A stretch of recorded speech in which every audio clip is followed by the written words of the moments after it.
Hi, my name is Holly Uchida. I am a mom, wife, animal lover, and owner of My K9's Mind Dog Training.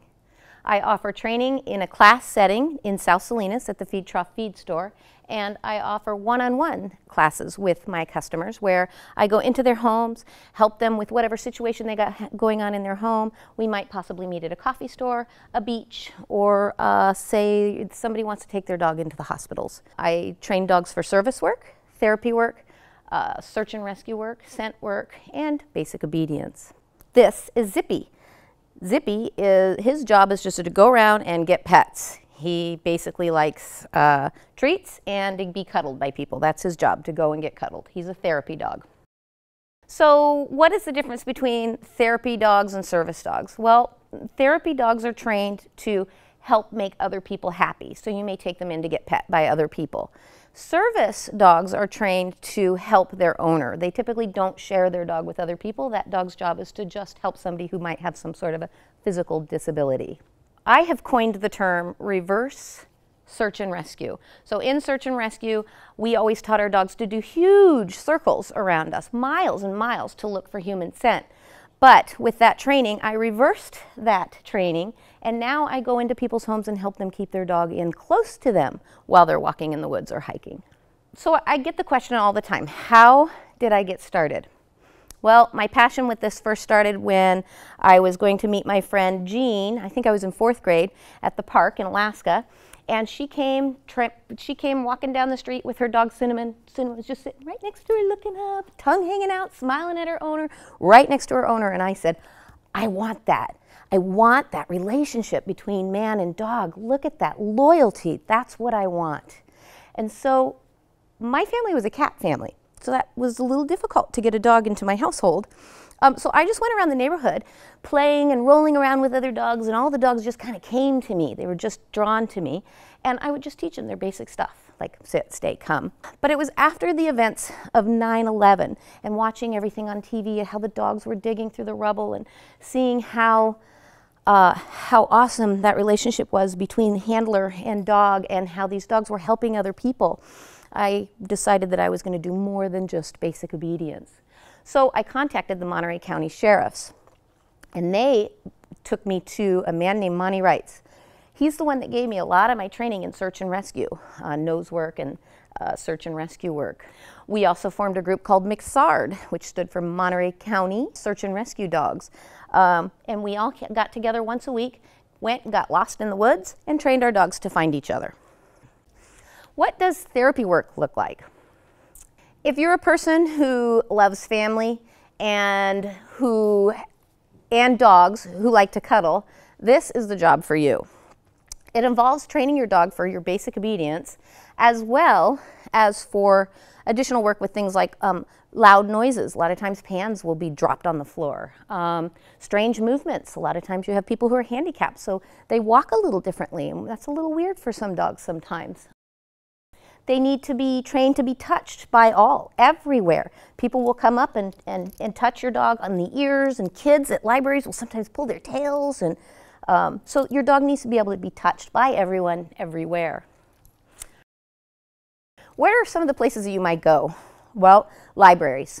We do this Reading to Kids program where we go into libraries, set out the books, and the kids read, and the dogs just listen. Nothing else goes on. We might end up in schools for book fairs where you put out a book, have the dogs right there, and the kids will just come pick up the book right next to the dog and start reading to them. I had a mother who came up to me in tears because her daughter had come and sat down next to Zippy, opened a book, and read it front to back, entirely through, really well. And she was in tears because she didn't think that her child could read, because her child had never read to her or her teachers or anything else. And I think, in fact I know, that that is because dogs sit there with no judgment. There's nobody telling you, you spelled that wrong, or you pronounced that wrong, or your grammar's wrong, or this word was pronounced wrong, or you need to speed up, or you need to slow down. The dogs just sit there and listen, and it relieves that stress for the kids, and then they want to learn. They want to read for the dog. It may be about going into hospitals as well. where dog handlers go from room to room and ask if they want to meet with the dog. And if they say yes, we allow the dog to come up on their, sometimes on their lap with little dogs, with big dogs not so much.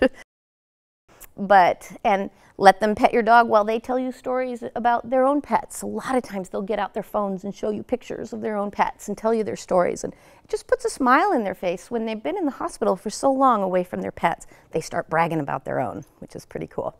I was doing my rounds at the hospital and had poked my head in a room, and there was a family with their father in bed who had just had a stroke, and the doctor, and the family was asking, can he hear us? Does he know we're here? Is he cognizant? How much does he know? How much does he see? And they were very concerned for their father. And my first thought was, oh, I'm not going in there. This is very, very personal. I can't go in and interrupt these people while the doctor's there. And the doctor saw me kind of pass by. He said, hey, come in here. And I'd had Elska at the time. He says, come on in here. And he goes, hey, can you come up to my patient? So I brought Elska up to the patient.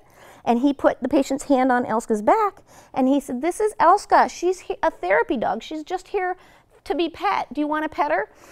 And you could see his hand kind of do this, and a little tiny smile on his face. And the whole family was like, wow. And it just kind of answered the exact question that they were just asking the doctor. So that kind of stuff just, it gives me goosebumps. It's just so cool to see that kind of communication. Another story, I was doing my rounds and a cardiac doctor came to me and said, could you please come to my room right now? Sure, I will. We come up, I was with Elska again. He said, here, pet Elska, she's a therapy dog.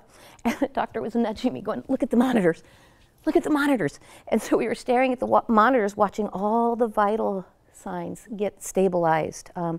The respiratory rate, the heart rate, the blood pressure was stabilizing. Again, just another reason why I do this, why we do this, why our dogs do this. We provide relief for the victims and the responders to emergency situations.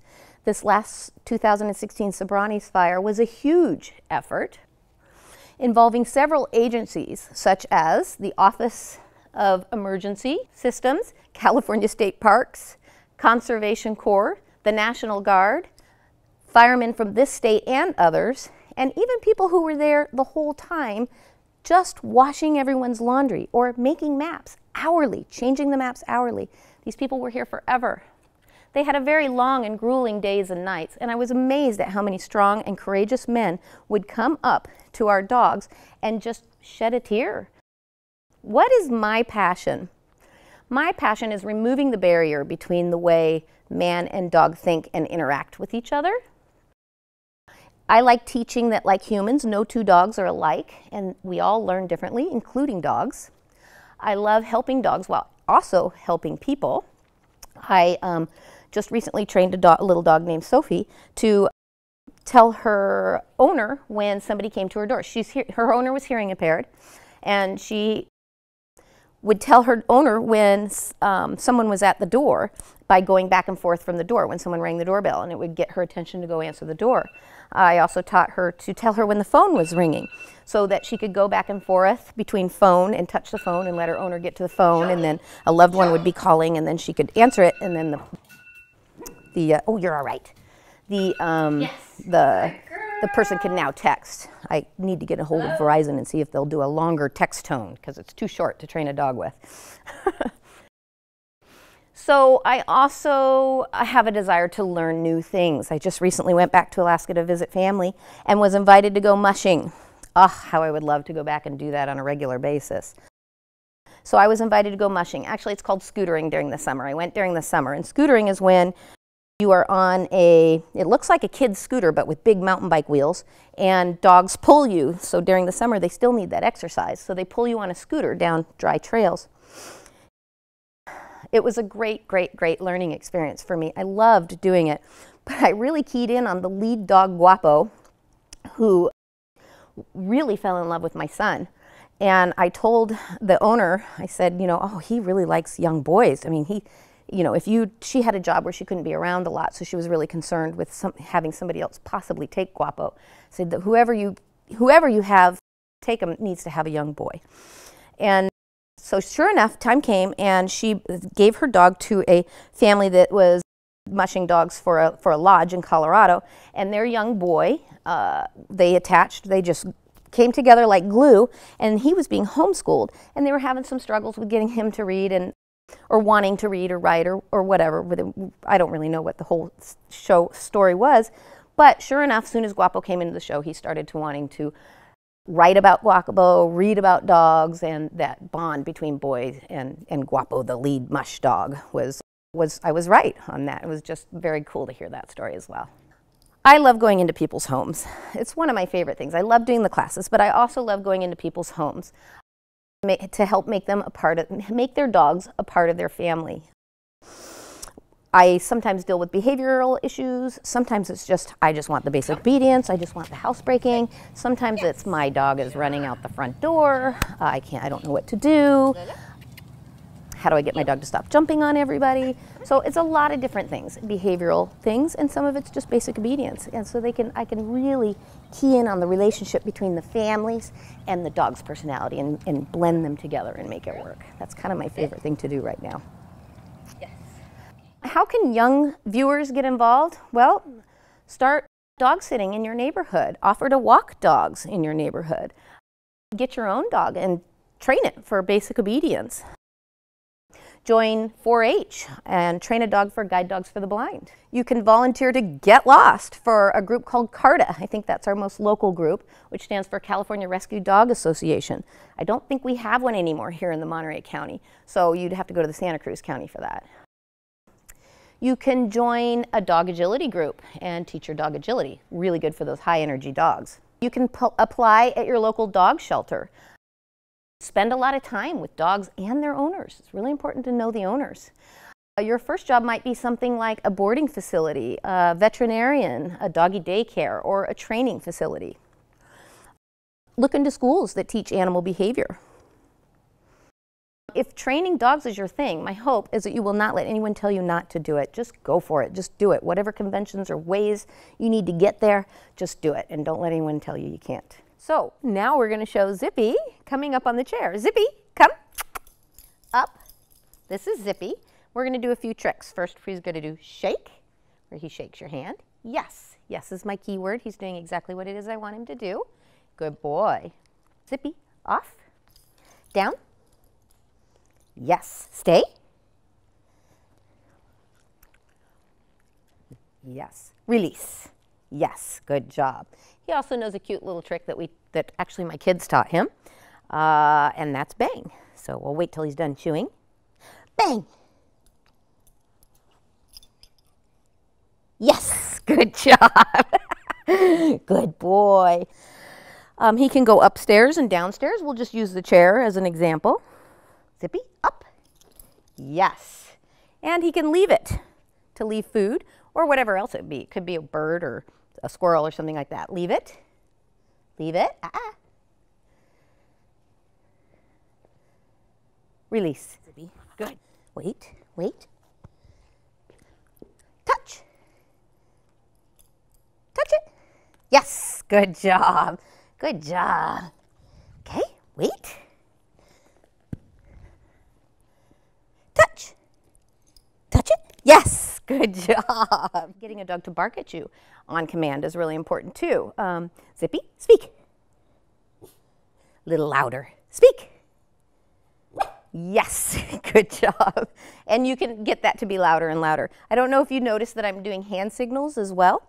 So I like for a dog to be able to listen to me with my hands and not just my voice. So I'll do a little example of what he can do without my voice, just my hands.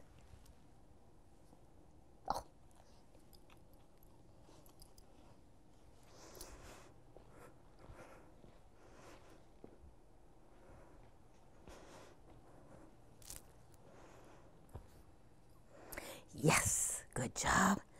Zippy.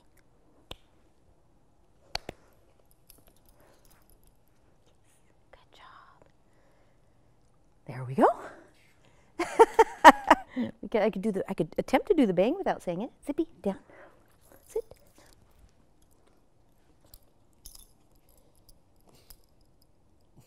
This is even harder. We'll see if it works.